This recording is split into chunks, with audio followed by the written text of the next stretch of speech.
In this bonus lesson, I want to go over more options that you have when you're dealing with strokes, because there's a whole lot more that you can do with them than what we've touched on so far. So I'm just going to start by drawing a line, and I'm going to get rid of my fill. We're only concerned with the stroke here. And I'll just make a line straight across. I'm going to make it nice and thick so we can see it clearly. All right, so there we have our single stroke color on a path. But there's lots more that we can do. Now in the properties panel, obviously we have our stroke options. If I click on this, we have a whole bunch of things in here that we can mess with. Some of them we already have, others we haven't. To make this a little bit easier to work, I'm going to open up the standalone stroke palette. So I'm going to come up to Window and go down to Stroke right here. And these are going to be the exact same controls, except that this is extremely stripped down. All we have is the weight. What's going on here? Well, this is kind of a part of Illustrator and Adobe software in general that you need to know what's going on. This is just showing me the very basic setting of the stroke panel, which is the weight. But these little double arrows right here next to the word stroke, if I click on it once, it goes away. If I click on it again, we get everything. So you can click through on basically any panel and it will remove some of the less used features every time you click on it until it collapses down completely. I want to see everything, so I'm going to leave it just like that. And we've already talked about caps and corners. If I zoom into the end here, the cap is how the end of your path looks. Right now it's flat. We have round cap, and that's a very nice feature to have if you're doing more rounded graphics. And then we have the projecting cap. And what this is doing is extending out the cap half of the stroke width. So my weight is currently 50 points, so this is going 25 points out from the end of that path. And points is a unit of measure that's kind of variable. In the state that we're working in, it's equivalent to pixels. So 50 points is the same as 50 pixels. It's only when you get into the print world and you're working at higher resolutions, higher dots per inch, that changes. But for our purposes, points is totally equal to pixels. You can think of them as the same unit. I'm going to change that back down to just being a flat cap. And then we have corner options. So we've got miter join, round join, and bevel join. So to be able to see what's going on here, I'm going to add another point, and then I'm just going to make this a corner. So here we go. We've got this arrow or this pointy edge coming off of the stroke. So that is what our first corner is set to. It's called a miter join, and that is just going to give us a nice sharp point. Let me turn down the weight a little bit. That's going to give you a pointy corner at that join. The next option is round join. So again, that's going to round off the corners just like round cap rounds off the ends. And then we have a bevel join. So that's just going to slice off the end depending on the angle. So those are your three options. But when we have it set to miter join, this little limit dialog box isn't grayed out anymore, and I can change this number. So what's actually being calculated here is it's taking your stroke weight, so 20 in this case, and multiplying it by the number you have in here, so 10, which would give us 200. And it's saying if this corner extends out from the path 10 times the weight, or 200 pixels further than the width, then it's going to just miter it off. So if I turn this number down to, say, 4, and then I make this corner much pointier, eventually it's going to bevel it off like that. So that's what the miter limit is. If I turn it up, you see that corner comes back. So it's kind of setting a threshold to help you manage these pointy corners, because if it was set all the way up to 10, this could get really, really long before it miters it off right there. So you see how far out that corner goes? You might not want that at all. So you're going to want to turn your limit down until you get your corners looking exactly the way that you want them. All right, next up is this align stroke, and we only have one option available right now because in Illustrator, aligning the stroke is only available for closed paths. With an open path like this, where these 2 points aren't connected, it's always going to align the stroke to the center of the path. So the path is going right in the middle of that stroke. But if I were to make a closed path, like a rectangle here, now I have options. So by default, again, it's set to the center, but I can also push it to the inside. Now the path is containing the entire stroke, or the outside, and that way the stroke stays all the way on the outside. Great, next up is our dashed line, and this is a checkbox, you see. So I will just use this line as an example again. I'll get rid of this point. We have a straight line here. and I'll enable the dashed lines just by clicking on the checkbox. So there, right away, I have a dashed line, and I can adjust this, and the dashes will always show up properly. And again, the weight is controlling how wide those dashes are, but then I have some more options. So if I set that down to 10, we have all of these boxes in here, and you see we have dash, gap, dash, gap, dash, gap. So this is going to let us kind of create our own pattern of how these dashes are displaying. So by default, it's set to 12, but I could increase this to 50, and now my dashes are much longer. Without putting anything in the gap, it's going to make that symmetrical, so the gaps are just as wide as the dashes, but I could make it a bigger gap. If I go to the gap box, I could type in 100. Make sure that's selected, type in 100, and now the gaps are twice as long as the dashes, or I could swap that. I could say 100 by 50. Again, making sure that my line is selected, 100 by 50, and there you go. Now those dashes are twice as long as the gap. But I could take this one step further and say that the next dash should only be 15 points wide, and that the next gap should only be 5 points wide. And now I've got a different looking pattern. And you see that it just repeats this over and over again. And you can do this up to 3 times, 3 dashes and then 3 gaps. So I'll just do one more, 25, and let's say 10. So now I've got a unique looking pattern on this stroke, and I can continue to adjust this however I want. And it doesn't have to be a straight line either. If I added some curves to it, it's going to follow that path. And I could even grab this rectangle down here, switch to my eyedropper, and then sample that, and it's going to apply to that box just the same. Now we have 2 other options right here. The first one is preserves exact dash and gap lengths, and the next one is aligns dashes to corners and path ends, adjusting lengths to fit. For some reason, they didn't feel like they needed to name those 2 buttons. Those are literally just the descriptions of what they do. But let's make this just a little bit simpler so we can see what those 2 options do. I'm going to get rid of all the dashes and gaps except for the first 2. And I think I might need to just delete them. Yeah, there we go. And let's just turn the first dash down to, say, 20, and then the gap to 15. So there we go. Right now, if you look in the corners, every single corner is lined up perfectly. There's the same number of dashes on each segment of this path, and then the corners are all symmetrical.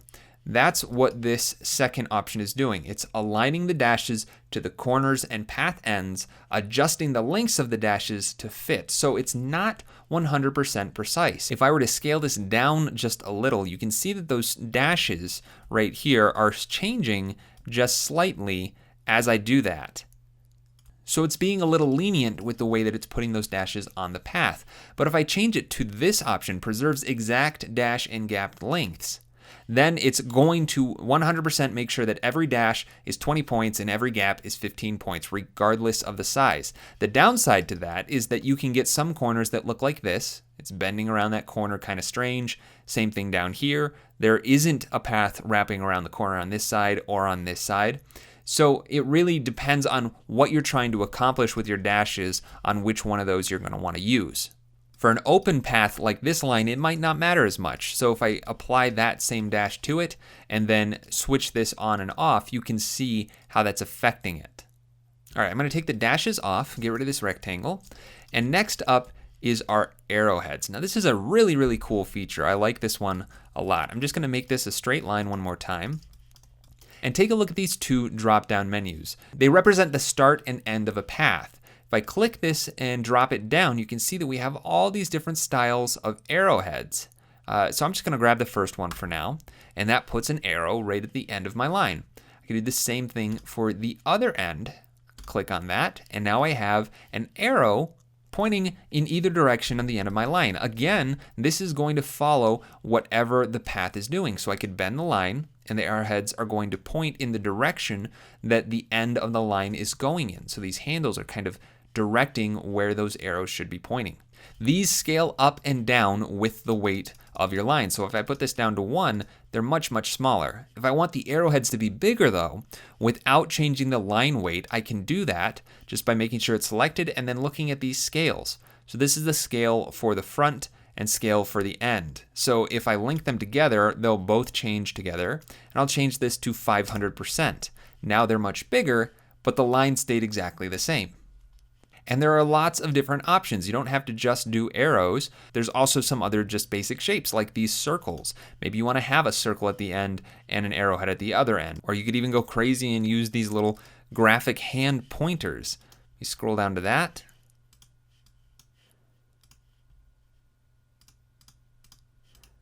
And there you go, completely different look. I'm going to undo back to where we had just the regular arrowheads on the thick line. So there we go, something like that. And then the next option is align. So this is for the arrowheads. Right now you see that my original path is going all the way to the tip of the arrow. That's what it's aligning the arrowhead to, is the end of the path. But if I switch it to this option right here, it's going to align the arrowhead to extend beyond the path. So again, just something that you should be aware of. Depending on what you're making, you might want to change the alignment of that. All right, I'm going to take those arrowheads off. And then finally we have this profile down here and it says uniform. This is the variable width profile. So if I open this up, I'll show you what that means. You see all of these different line types. The first one is just straight. It looks just like what we have here. But if I go to the second one, this is going to taper off each end. I'll make this nice and thick again so you can see what's going on a little bit more clearly. But it's just creating a very nice shape that's tapering on both ends. And you can look through all of these different width profiles to get very unique looking shapes. I don't use these all that often, but it is worth knowing that they're there. You can also swap the direction of that profile just by clicking on this little button. All right, I'm going to go back to uniform. And that is the stroke panel in its entirety. So if you were able to retain that information, you now know all of the things that you can do with the stroke palette. But there are some other things that you can do with strokes outside of this palette. For instance, there is a tool right here called the width tool. If you don't see it, make sure that you're just underneath the rotate tool and you can click and hold to see all the different options here. But the width tool is all I'm concerned with. What this allows you to do is to make custom width profiles, just like in this menu, on any given stroke.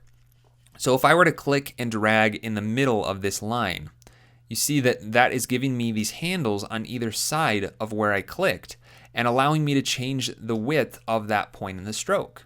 So I could come down to the ends and just grab the outside handle here and bring it in. And now it's going to taper off on that end. It's going to taper off on that end. And I can grab the point that I clicked on originally and just shift that along the path wherever I'd like it. So maybe I don't want it quite so thick. And maybe the actual stroke width could be much smaller. So I'll just change it all the way down to say 20. And then I can really widen out the center here. And again, I have a very nice looking path. And again, this will update with however you have your path drawn. So I could change the shape of this and it's going to maintain that custom width profile. So I can grab that again, and you can add as many points as you want. If you wanted this part to be pretty thick, and then it to be kind of thin here, and then thick again, it's very, very flexible, and a really nice feature of Illustrator and something you should definitely know how to use. All right, I'm going to draw a straight line one more time, and I'll make it nice and thick, 10 pixels. And next I want to take a look at this menu right here. So here we have the uniform variable width profile. That's the same as right here. But right next to it is another menu that looks a whole lot like it, and it says basic. This is your brush definition. So what the brush definition is kind of the style of the stroke. So right now, again, it's basic. It's just a straight line. But underneath this, we have a charcoal pencil texture. If I click on that, that's updated, and you can see that this has some texture to it now. Now again, I do not use these brushes all that much because if I turn up the stroke weight, you can see that it doesn't look all that realistic.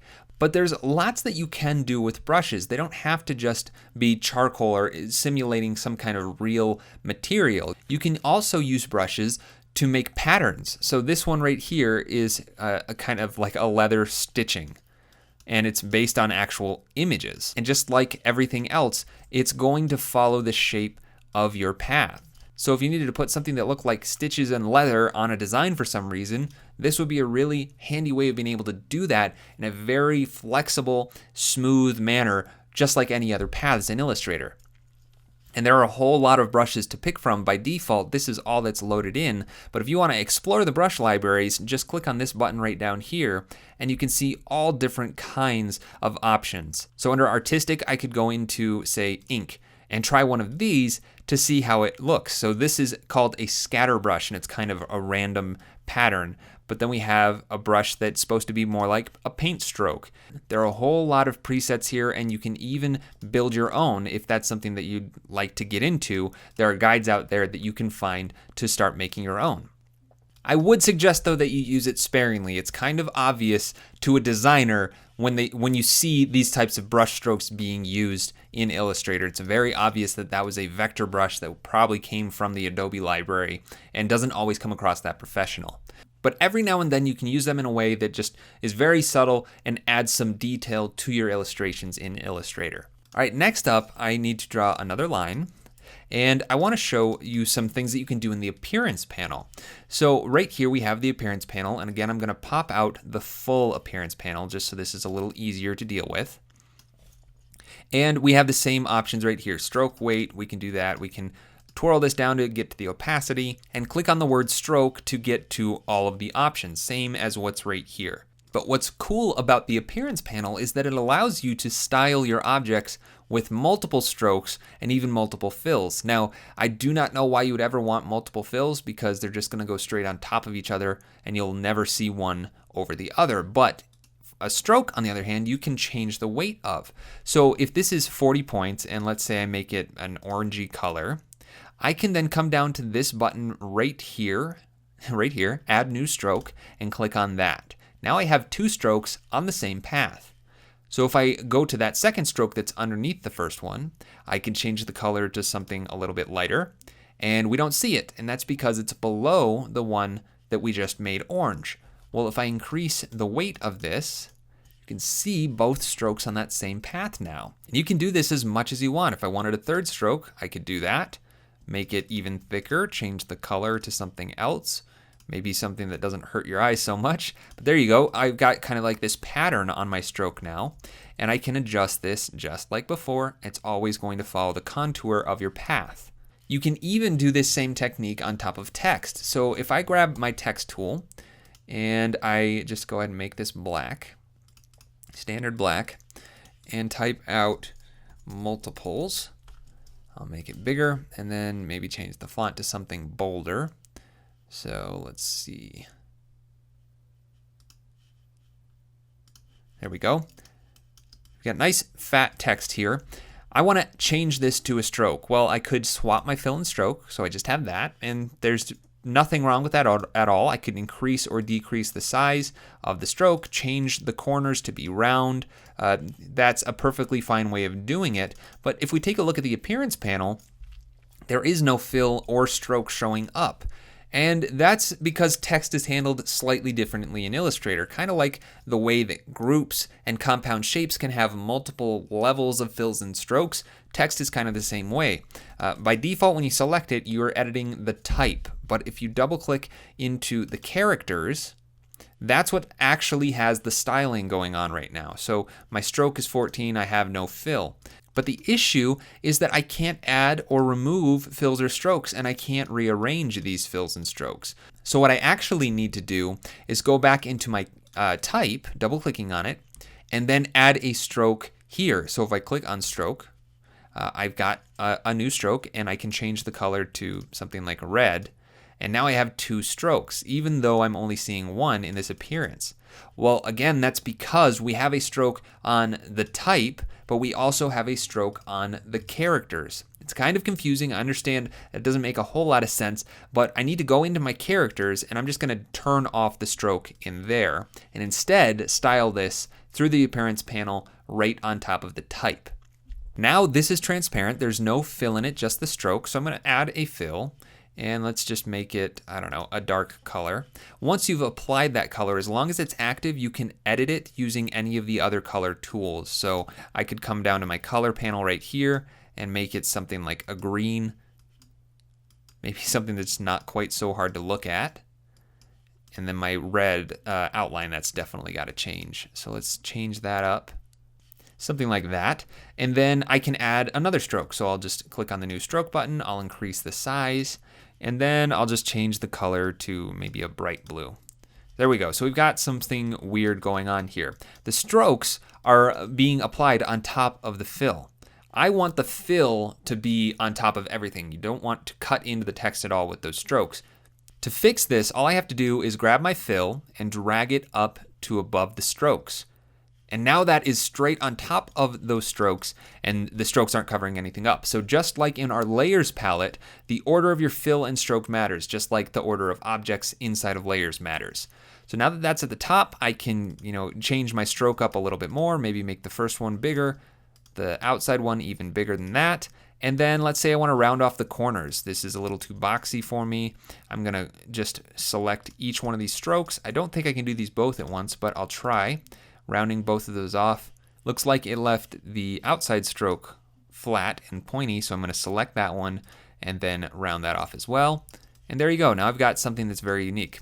Not very good colors. I'm not going to pretend like I'm enjoying the way that that looks, but hopefully this is opening your eyes to some possibilities that you have with strokes and fills in the appearance palette. That's it for this bonus lesson. I hope that you got something out of this. I just wanted to kind of explore the stroke options and some more advanced things that you can do with the appearance panel and some other options in Illustrator. I'll see you in the next lesson.